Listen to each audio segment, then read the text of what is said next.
Mag-aalangan ang sinumang bibisita sa bansang ito. Siguradong makakamura ka at garantisadong mapapamura ka rin. Pangwalo sa may pinakamaraming populasyon sa buong mundo na may 175 milyong populasyon ngayong 2025, dulot ng sobrang populasyon, ang Bangladesh ay tambak din ng maraming issue gaya ng insan niyang Pakistan at uncle niyang India. Karamihan sa mga nagtatrabaho dito ay sumasahod lamang ng nasa $100 o nasa 6,000 pesos kada buwan sa isang bakbakang trabaho. Dahil ang papatay-patay sa trabaho, sibak agad sa dami ng nakapila sa pwestong iiwan mo.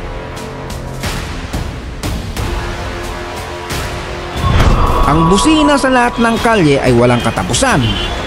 Sama mo na ang ingay ng mga tao, ang gulo ng mga sasakyan, lalo na ang mga bus ang kukulit. Buhol-buhol sila sa kalsada at lahat ay nag-uunahan. Walang mga traffic lights, kanya-kanyang diskarte. Hindi umuubra ang mga pangangarate ng mga traffic enforcer. Kahit na nagmamaneho sa isang kalsadang walang laman, busina pa rin ng busina. Kapag dayo ka sa lugar, baka atakihin ka sa puso habang naglalakad sa gulat. Aakalain mong barko ang sasagasa sa'yo.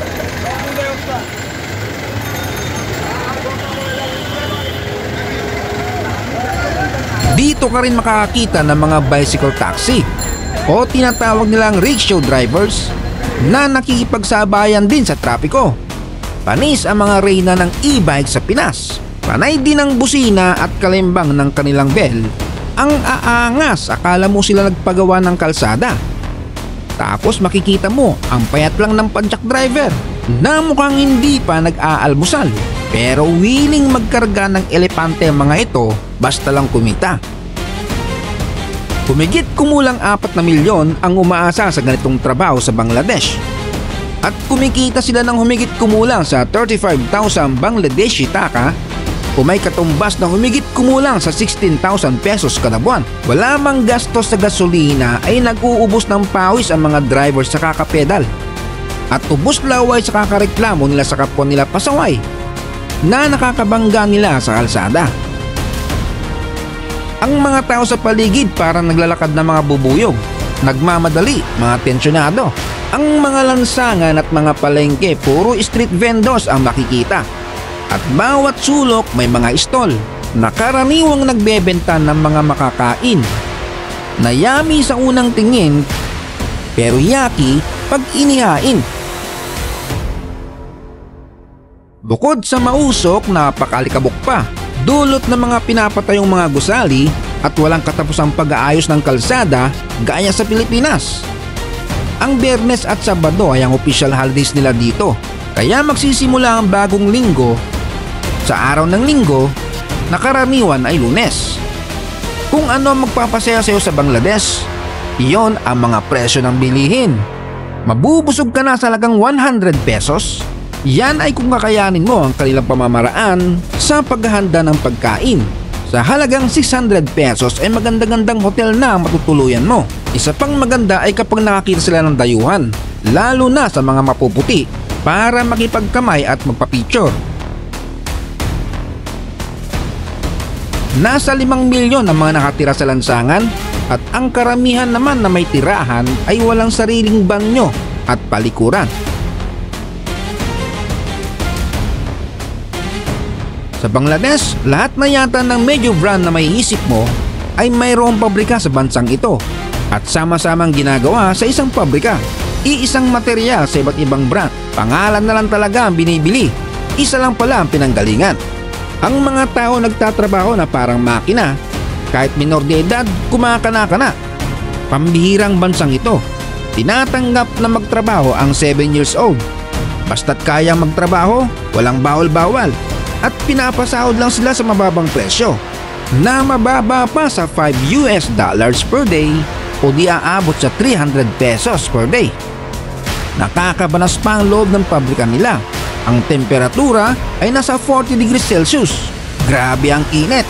Samahan mo pa ng halo-halong pawis at amoy ng sandamakmak na nagtatrabaho. Kaya kahit sa oras ng trabaho, sumasaglit ang mga trabahador na magbuhos ng malamig-lamig na tubig saka babalik sa pwesto.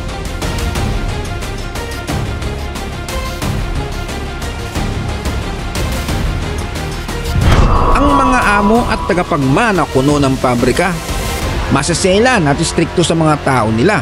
Pinagbabawalan sila mag-usap-usap, focus lang dapat sa trabaho. Isa sa bawat 6 na tao sa lungsod na ito ay may sakit dahil sa industriya ng tela at madalang ang umaabot sa edad na 50. At mas mapapailing ka sa makikita mo pang kasunod. Walang malasakit sa kapaligiran ang mga namamahala at mga nagtatrabaho sa mga pabrikang ito. Wala ring aksyon ng kanilang bulok na gobyerno sa kadugyutan ng kanilang mga mamamayan. Hindi na makagalaw ang tubig sa ilog dahil sa sangkaterbang basura.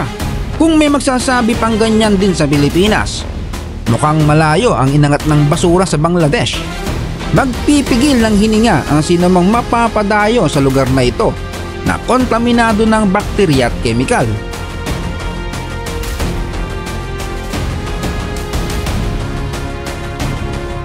Ang mga nakatira at naghahanap buhay naman sa ilog, sari-saring sakit na sa balat ang dumadapo. Nagkakaproblema sa paghinga at sari-saring issue sa bituka. Sa katunayan, noong 2019 ay nasungkit ng Bangladesh ang gintong medalya para sa pinaka-worst na kalidad ng hangin sa buong mundo. Naka-silver lang naman ang Pakistan.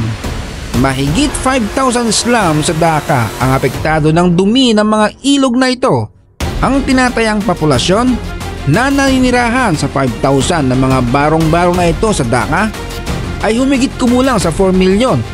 Napakalaking bilang. Sa 175 milyon na populasyon, nasa 1 milyon lamang ang nabubuhay ng marangya sa Bangladesh. At ang maliit na natitirang yaman ng bansa ay pinagsasamantalahan pa ng mga ganid na nakaupo sa pwesto. At yan ang dahilan kung bakit hindi dinadayo ang bansang ito. Meron pa rin syempreng malilinis at kaaya-ayang lugar, pero malamang dadaan ka pa rin sa ganitong sitwasyon. Ang tanong, bibisita ka pa rin ba sa Bangladesh?